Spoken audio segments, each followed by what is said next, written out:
a presença do pastor Gideão, este jovem pastor. A gente precisa agendar para ele vir pregar aqui, viu, Denise?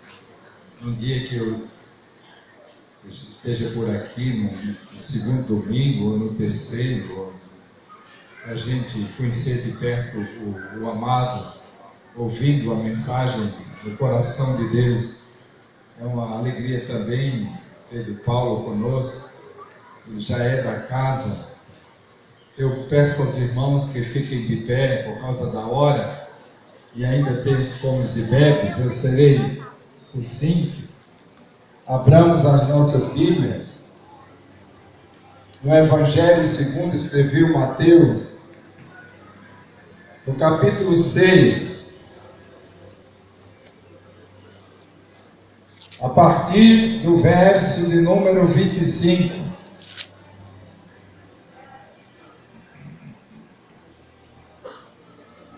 Mateus 6.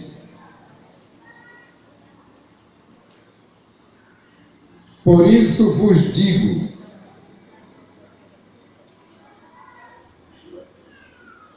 não andeis cuidadosos quanto à vossa vida, pelo que haveis de comer, ou pelo que haveis de beber,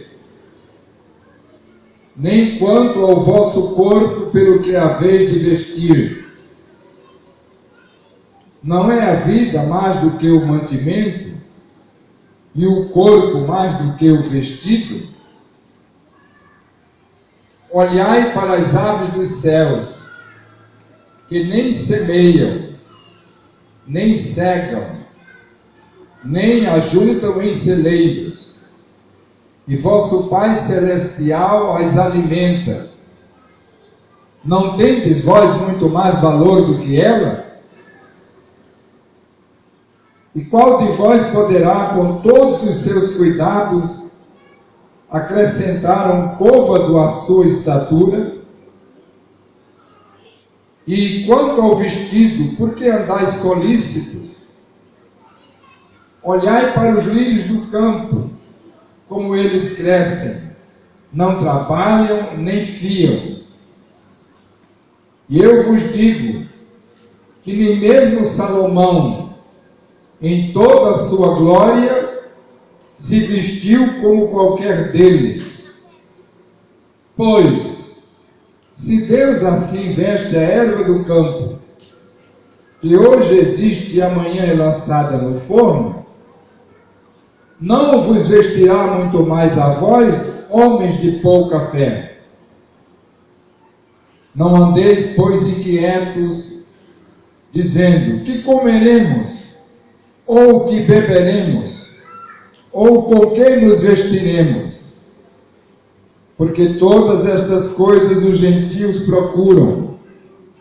De certo, vosso Pai Celestial bem sabe que necessitais de todas estas coisas. Mas buscai primeiro o reino de Deus e a sua justiça, e todas estas coisas vos serão acrescentadas. Que o nosso glorioso Deus, amados do Senhor, aplique aos nossos corações a porção lida de sua santa palavra. Amém? Amém. Podeis sentar. Hoje é o Dia Nacional de Ação de Graças. Tem festa até no Grande Recife, né? É misturado, mas tem. E nós fazemos anualmente essa festa de ação de graças aqui, porque propusemos no nosso coração. Muito obrigado, meu irmão.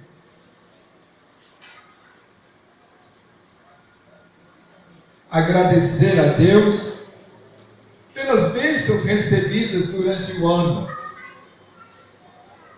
Muitos irmãos não se dispuseram a prestar a Deus um culto em caráter de ação de graças, mas nesta noite estão celebrando ação de graças ao Senhor.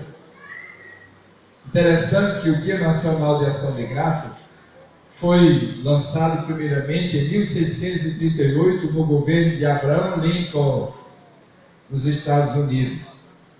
E somente começou no Brasil em 1949 no governo de Eurico Gaspar Dutra.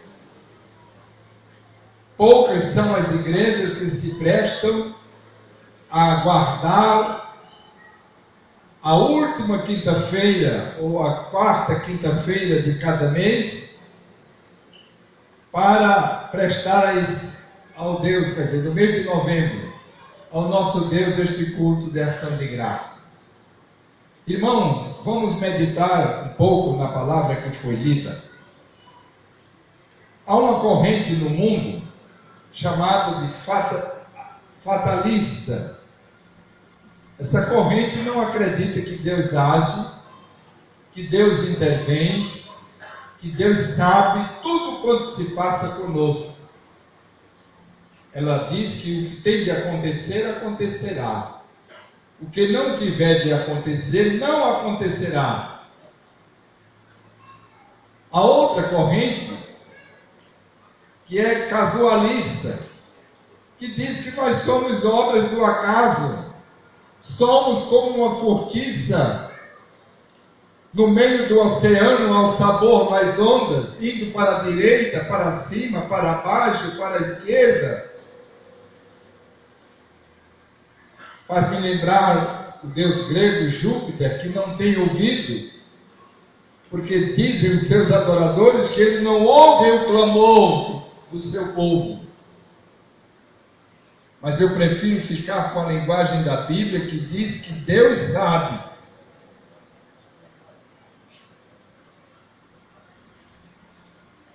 De certo, o vosso Pai Celestial bem sabe que necessitais de todas essas coisas. Deus se preocupa, irmãos, com os mínimos detalhes da nossa vida. As mínimas coisas Ele se preocupa, Ele se importa, Ele se detém. Nada escapa à sua vista, à sua mente. Ora, se a Bíblia nos diz que Deus cuida dos lírios do campo, das aves dos céus que não plantam, não colhem, não semeiam, quanto mais nós que somos a obra-prima da sua criação. Deus se importa.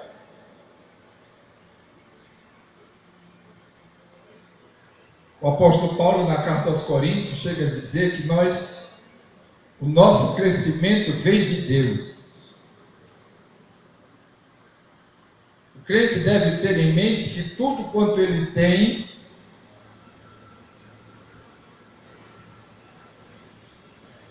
mesmo sendo fruto do seu trabalho, é Deus quem dá. Se você tem pouco, agradeça pelo pouco que tem, porque disse o salmista: jamais viu o justo desamparado, nem a sua descendência a mendigar o pão. Quando me casei, logo eu frequentava a casa de meu sogro. E meu sogro era um simples marinheiro do rebocador Estácio Coimbra. E eu ia me alimentar na casa do meu sogro e via fartura de pão.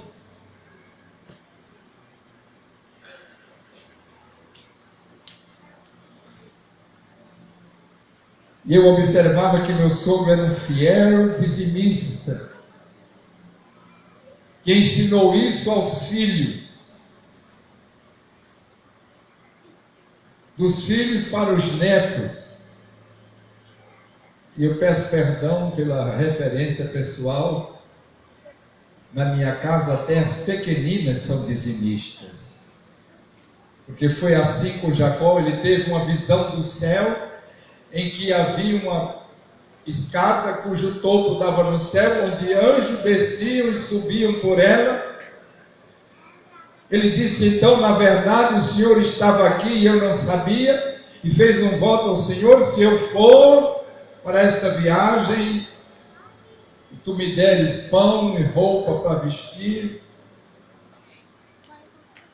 e eu volte em paz, quando eu regressar, Senhor, construirei um altar para ti, e de tudo quanto eu ganhar te darei o dízimo.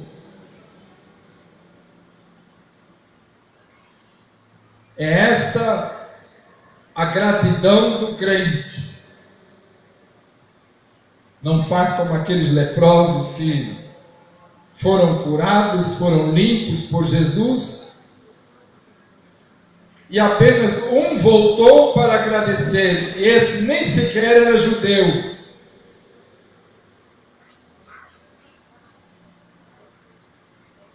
Não eram 10 os que foram limpos? Onde estão os 9? O que mais alegra o coração de Deus é um crente com um coração grato. Lá no Salmo 50 está escrito: por acaso como eu, carne de cabrito, ou bebo sangue de bode? Oferecei, pois, a mim sacrifício de ação de graças. O que Deus quer é o crente alegre, contando as bênçãos na sua presença, como diz a letra do hino do cantor cristão. Conta as bênçãos. Conta. Quantas são? Todas recebidas das divinas mãos, bendizê-las todas de uma vez. E então verás surpreso o quanto Deus já fez. Eu prefiro a filosofia de Jesus, que ele diz que Deus sabe, Deus se importa com você, Deus cuida de mim como o jardineiro cuida das plantas do jardim. Não pense que Deus está alheio. Mas eu estou sofrendo. Às vezes o sofrimento, irmãos, é fruto da sua imaginação. Nós somos frágeis, nos amedrontamos com besteira. Se as pessoas soubessem o que é sofrimento e fossem ao hospital do câncer e vissem crianças, irmãos, com o coração quase dilacerado, com o pulmão aberto, e elas estão brincando e sorrindo, e eu vejo o crente cheio de saúde.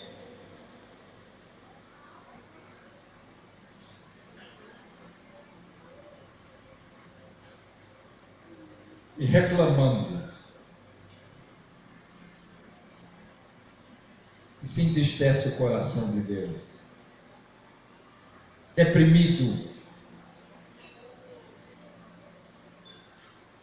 Como se estivesse sozinho, Deus não estivesse se importando com ele. E Paulo disse bem que ele não está longe de cada um de nós, porque nele vivemos e existimos.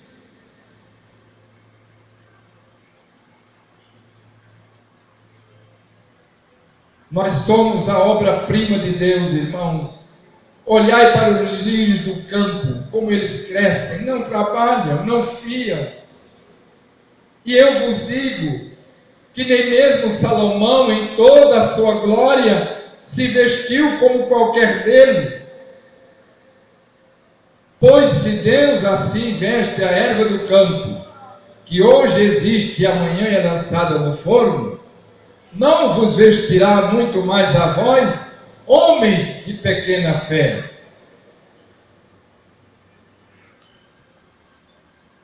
Tenha em mente que tudo quanto você tem é Deus que lhe dá. Mas se você abrir mão do Senhor, se você imaginar que o Senhor não está atento ao que você faz, que Ele não está pronto para intervir e ajudá-lo a carregar os fardos da vida, você vai adoecer. Porque Deus, sem a minha pessoa, Ele é Deus. Mas a minha pessoa sem Deus é nada. Todos nós carecemos dele. Precisamos da sua graça, do seu amor, da sua misericórdia. O rei Davi era tão grato a Deus ao ponto de escrever: que darei ao Senhor pelos benefícios que Ele me tem concedido. Tomarei o cálice da salvação e invocarei o nome do Senhor. E contarei os meus votos ao Senhor na presença de todo o seu povo. E Ele mesmo diz: nada darei ao meu Senhor que não me custe sacrifício. Às vezes a gente vê na hora do ofertório, irmãos que vêm à frente, lançam a mão no bolso, tira o dinheiro menor que tem mais velho, e coloca no gasofilácio, como se o senhor estivesse precisando de esmolas. Tudo quanto somos vem de Deus. Ele se importa. Não creio no fatalismo, não creio no casualismo. Creio no Deus que age, que luta por nós, que peleja por nós, que nos ama, que nos enche de graça e de misericórdia, que a cada dia carrega os nossos fardos. Que Ele, pois, nos abençoe. Amém? Amém. E amém, irmão. Então nós vamos passar a palavra à irmã. Se a gente tem algum hino a cantar de gratidão. 329. Primeira e última estrofe.